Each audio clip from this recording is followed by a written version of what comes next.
সম্মানিত দর্শক, আরেকটি নতুন খবরে আপনাকে স্বাগতম। তো এখানে বলছে মুগ্ধ ও স্নিগ্ধ একই ব্যক্তি। এই দাবির সত্যতা নিয়ে যা জানা গেল।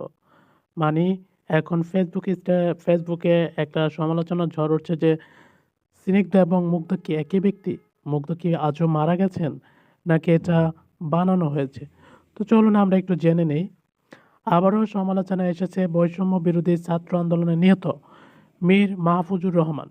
তবে এই আলোচনা শুরু হয়েছে সামাজিক মাধ্যম ফেসবুকের কিছু পোস্টকে ঘিরে। সেগুলোতে দাবি করা হয়েছে মুগ্ধ মারা যাননি। মুগ্ধ স্নিগ্ধ দুই ভাই নয়, মুগ্ধ স্নিগ্ধ ছিল একই। তবে ফ্যাক্ট চেক প্রতিষ্ঠানের রিউমার স্ক্যানার বাংলাদেশ জানিয়েছে এসব দাবি মিথ্যা। মুগ্ধ স্নিগ্ধ পৃথক দুই ব্যক্তি। তারা দুজন যমজ ভাই। ওপেন সোর্স অনুসন্ধানের মাধ্যমে সামাজিক যোগাযোগ মাধ্যমে প্রচারিত মুগ্ধ স্নিগ্ধর একসঙ্গে তোলা অসংখ্য ছবি ও ভিডিওর বরাত দিয়ে এই তথ্য নিশ্চিত করেছে তারা। জানা গেছে বৈষম্য বিরোধী ছাত্র আন্দোলনের চলাকালে শিক্ষার্থীদের পানি খাওয়াতে গিয়ে শহীদ হন বাংলাদেশ ইউনিভার্সিটি অফ প্রফেশনালস শিক্ষার্থী মীর মাহফুজুর রহমান মুগ্ধ। আন্দোলনের সময় গত 18 জুলাই রাজধানীর উত্তরায় আজমপুরের সংঘর্ষ চলাকালে গুলিবিদ্ধ হয়ে মারা যান তিনি। অথচ সম্প্রতি সম্প্রতি মুগ্ধের মৃত্যু নিয়ে সংশয় ফেসবুক বিভিন্ন পোস্ট করা হয়। তার মধ্যে একটি পোস্ট দাবি করা হয় মুগ্ধ মারা যাননি। মুগ্ধ নামে কেউ ছিল না। মুগ্ধ স্নিগ্ধ দুই ভাই একজনই। মুগ্ধ স্নিগ্ধ ছিল, স্নিগ্ধ মুগ্ধ ছিল। মানুষ একজনই। সাপোর্টার্স অব বাংলাদেশ আওয়ামী লীগ নামের একটি ফেসবুক গ্রুপের পোস্টে মুগ্ধের মৃত্যুর সত্যতা নিয়ে সন্দেহ পোষণ করে লেখা হয়েছে মুগ্ধ ডেড বডির ছবি কেউ দেখে নাই। মুগ্ধ পোস্টমর্টমের রিপোর্ট জানাজা কবর কই। তবে এর জবাব দিতেও ছাড়েননি জুলাই আগস্ট আন্দোলনের সমর্থকরা। একজন লিখেন মুগ্ধরা মরে না, তারা চিরদিন বেঁচে থাকবে আমাদের সকল মানুষের মনে। তাদের এই আত্মত্যাগ যুগ যুগ ধরে সবাই মনে রাখবে। আল্লাহ মুগ্ধকে বেহেশতের উচ্চতর শিখরে পৌঁছে দেব। তো সম্মানিত দর্শক, আপনারা এই যে নিউজটা শোনার পর আপনারা কি মনে করেন যে মুগ্ধ স্নিগ্ধ কি একই ব্যক্তি নাকি মুগ্ধ স্নিগ্ধ আলাদা ব্যক্তি? অ্যাকচুয়ালি আমরা যেহেতু মুগ্ধ স্নিগ্ধর কবর আমরা দেখিনি, কিন্তু আমরা যেহেতু শুনেছি যে মুগ্ধ মারা গেছে, আর তাদের পরিবারও কিন্তু একটা ইন্টারভিউ নিয়েছিল। আপনার আর টিভি বলেন, যমুনা টিভি বলেন, আর অন্যান্য অনেক টিভিরা তার একটা সাক্ষাৎকার নিয়েছিল যখন শেখ হাসিনা সরকার পতন হয় তখন। তারপরে আর কি তখন আমরা কিন্তু জানতে পেরেছি যে মুগ্ধর ভাই বোনেরা এবং এলাকাবাসীও বলেছিল যে মুগ্ধ এবং স্নিগ্ধ তারা দুই ভাই দেখতে সেম। এই কথা কিন্তু যে যারা নিউজটা করেছিল মুগ্ধর বাসায় গিয়ে মুগ্ধর ফ্যামিলির সাথে কথা বলে, এবং তখন কিন্তু ওই রিপোর্টাররা আর টিভি, যমুনা টিভি, এই দুইটা টিভিতে আমি তাদের সাক্ষাৎকার দেখেছিলাম।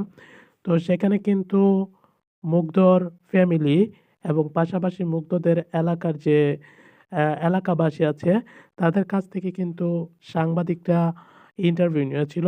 তখন কিন্তু এলাকাবাসী বলেছিল যে মুগ্ধ এবং স্নিগ্ধ দুই ভাই, এবং সেই সাথে কিন্তু তার ফ্যামিলিও বলেছিল যে মুগ্ধ আলাদা, মুগ্ধ স্নিগ্ধ তারা দুইজন দেখতে একই রকম, দুজনে আলাদা আলাদা।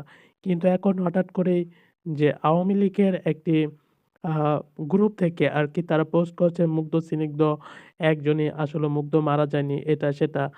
হ্যাঁ, ভ্যারাইটিস কথাবার্তা। আসলে এই কথাটার কতটা সত্যতা বা কতটা ভিত্তি আছে সেটা আমরা যদি তার ফ্যামিলির সাথে কথা বলে, হ্যাঁ, আমরা যদি আবার যদি যাচাই করি তাহলে আমরা সেটা হয়তোবা তার সত্যতাটা আমরা জানতে পারবো।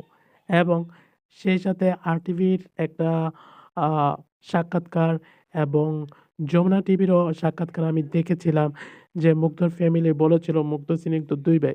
তাহলে এখন মুগ্ধ স্নিগ্ধ একই ব্যক্তি, এই যে দাবি এটা কেন বা কী কারণে উঠছে? তার কারণ হচ্ছে এখন আওয়ামী লীগ সরকার যেহেতু আবার পুনরায় তারা প্রতিষ্ঠিত হতে চাচ্ছে, এবং তারা যেহেতু আবারও দেশে ফিরে আসার একটা ফন্দি করতেছে, হ্যাঁ, তারপরে ডক্টর মোহাম্মদ ইউনূস আওয়ামী লীগ সরকারের যে আ নির্বা আ দলটা আছে সেটাকে নিষিদ্ধ করেনি। তাদেরকে নির্বাচন করার জন্য যে সত্ত্ব দিয়ে দিছে। তো সেই ক্ষেত্রে আসলে এই আন্দোলনটা বা এই দাবিটা তারা সত্যতা যাচাইয়ের জন্য করতে পারে। তবে সেটা যদি মুগ্ধ সিনিংদ আলাদা ব্যক্তি হয়ে যেত, আজকেও ১০০ দিনের বেশি হয়েছে, প্রায় ৩.৫ মাসের মতো। এটা কিন্তু কোনো না কোনোভাবে আন্তর্জাতিক মাধ্যমে আমরা জানতে পারতাম যে মুগ্ধ সিনিগ্ধ আলাদা, বিশেষ করে ভারতীয় কোনো গণমাধ্যমে। কিন্তু সেটা কিন্তু আমরা জানতে পারিনি। যেহেতু জানতে পারিনি তার মানে এটা আওয়ামী লীগ সরকার একটা মিথ্যা আ যে প্রচারণা আছে, অপপ্রচার চালিয়ে সেটার একটা অ্যাডভান্টেজ নিতে চাচ্ছে এবং এটাকে আরো বিতর্কিত করতে যাচ্ছে। আমরা জানি এর মাঝে আমরা শুনেছিলাম যে একটা গুজব ছড়িয়েছিল যে আবু সাইদের মৃত্যুটা গুলিতে হয়নি। তার মৃত্যুটা হচ্ছে মাথার বাড়িতে এরকম সেরকম। কিন্তু এরপরে যে ডাক্তার আবারও আবু সাইদের যে রিপোর্টটা আছে সেই রিপোর্টটা কিন্তু তিনি দিয়েছিলেন। সেই রিপোর্টটা কিন্তু পরবর্তীতে আবার তিনি আ যে আপনারা দেখতে পারবেন যে ইন্ডিপেন্ডেন্ট নিউজে কিন্তু ওই ডাক্তার একটা আ সাক্ষাৎকার দিয়েছিল। সেখানে কিন্তু তিনি বলেছিলেন যে, "আমি ভয়ে আবু সাইদের রিপোর্টটা দিতে পারিনি। কিন্তু এখন আবু সাইদের রিপোর্টটা" তিনি বলছেন যে, "আবু সাইদ গুলিতে মারা গেছে।" তো এরকম কিন্তু অনেক রকম আমাদের তথ্যগুলো অপপ্রচার হচ্ছে ৫ জুলাইয়ের যেই বিপ্লব আছে, এই বিপ্লবটা নিয়ে এবং এগুলো করছে আওয়ামী লীগ সরকারের যারা কিছু সুবিধাবাদী আছে, যারা আওয়ামী লীগ সরকারকে আবার প্রমোট করতে চায় এবং প্রমোট করার পর আওয়ামী লীগ সরকার পাস করার পরে ক্ষমতা আসার পরে আবার তারা সেই সুবিধাটা পাবে। এইজন্য তারা এই কাজগুলো আসলে করতেছে। তো আমি বলব যে আপনারা ভালোমতো সত্যতা যাচাই করে তারপরে বিশ্বাস করবেন। কারণ এখন সোশ্যাল মিডিয়াতে অনেক কিছু আছে যেটা ঘটে না, সেটাও ঘটে যাচ্ছে এবং যেটা ঘটছে সেটাও কি তারা মানে না ঘটনা বা এটা ঘটেনি এরকমভাবে উড়াই দিচ্ছে। কাজেই এগুলো বিশ্বাস না করা এখন আ সময়ের ব্যাপার। আর এগুলো বিশ্বাস করলেও আমাদের কিছু হবে না, না করলেও আমাদের কিছু হবে না। কিন্তু যেটা সত্যই যে জুলাইয়ে যে গণহত্যা হয়েছে, অনেকগুলো নিরীহ মানুষকে গুলি করে মারা হয়েছে, এগুলো তো সত্য। এর মাঝে শত মুগ্ধ আছে। হ্যাঁ? তো এটা তো আর মিথ্যা না। কাজেই এইসব বিভ্রান্তি থেকে দূরে থাকবেন এবং আপনারা সতর্ক হবেন। এমন কাউকে আর ক্ষমতায় আনবেন না যে আবার ১৫ বছর একটানা স্বৈরশাসন করবে, নিজেদের মতো করে দেশকে চালাবে, নিজেদের সর্বোত্তম ক্ষমতার অধিকারী মনে করবে, জনগণের ভোট দেওয়ার অধিকার কেড়ে নেবে। হ্যাঁ? তো এই ব্যাপারে আপনারা সতর্ক থাকবেন এবং এই যে মুগ্ধ, স্নিগ্ধ একই ব্যক্তি, এই দাবির কতটা সত্য, কতটা যৌক্তিক সেটা আপনারা কমেন্ট বক্সে জানিয়ে দিবেন। আজ এই পর্যন্ত, কথা হবে অন্য ভিডিওতে। ততক্ষণ পর্যন্ত ভালো থাকবেন। আল্লাহ হাফেজ।